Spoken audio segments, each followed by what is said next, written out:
பாருங்க, இதெல்லாம் நடந்துச்சுன்னா நீங்கள் ஒரு ஆவிக்குரிய விழிப்புணர்வுக்குள்ளே வந்துக்கிட்டு இருக்கீங்க.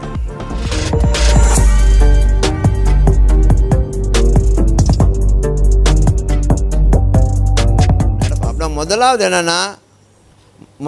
என்னன்னா உங்களுடைய உயர்வு. இந்த அவேக்கனிங் எப்படின்னா உங்களை உயர்த்தக்கூடிய எல்லா காரியத்திலும் அதிகரிக்கக்கூடிய ஒரு காரியமாக இருக்க போகுது, ஒரு செயலாக இருக்க போகுது. புரியுதா? அப்படின்னா என்ன, உங்களுக்குள்ள கேளுங்க, உங்களுக்குள்ள தேவனுடைய சத்தத்தை கேட்கக்கூடிய அந்த பக்குவத்தை நீங்கள் பெறுவீங்க. knowing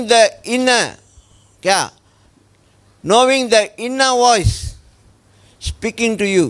அப்படின்னா உங்களுக்குள்ளே இருக்கிற அபிஷேகம் உங்களுக்கு போதிக்கும்போது இந்த காது இயற்கையான காது கேட்காது, உங்கள் ஆவிக்குரிய மனுஷனுடைய காது. அப்படின்னா உங்களுக்குள்ளே இருக்கிற ஆவி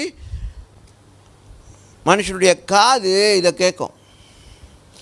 இதை நீங்கள் கேட்க பழகிட்டிங்கன்னா அடுத்து நான் லிட்ரலாக சில நேரத்தில் ஒரு மனுஷன் ஏதோ ஒரு சத்தம், இடையில மேடம் பாக்கியம் சொன்னாங்க, ஏதோ ஒரு குரல் நான் கேட்டேன், ஏதோ ஒரு வார்த்தையை நான் பெற்றுக்கொண்டேன். இந்த மாதிரி அனுபவங்கள்லாம் வரும். பாருங்க, இதெல்லாம் நடந்துச்சுன்னா நீங்கள் ஒரு ஆவிக்குரிய விழிப்புணர்வுக்குள்ளே வந்துக்கிட்டு இருக்கீங்க. யாரெல்லாம் அதிகமாக இப்போ ஜெபிக்க தோணுது, யாருக்கெல்லாம் அதிகமாக அந்நிய பாஷை செய்ய தோணுது, யாருக்கெல்லாம் அந்த மாதிரி ஏதோ ஒன்று நார்மலாக நடக்கிற காட்டிலும் நான் இப்போ கூட வசனம் பைபிள் வாசிக்கிறேன், கூட ஜெபம் பண்ணுறேன், கூட அந்நிய பாஷை பேசுகிறேன், கூட நல்லது செய்யணும்னு தோணுது. அப்படின்னா ரெடி ஸ்டார்டட், எல்லாம் உங்களுக்குள்ளே நடக்க ஆரம்பிச்சிருச்சு. ஆவியானவர் அந்த அபிஷேகம் உங்களுக்குள்ளே என்ன செயல்பட ஆரம்பிச்சிச்சு.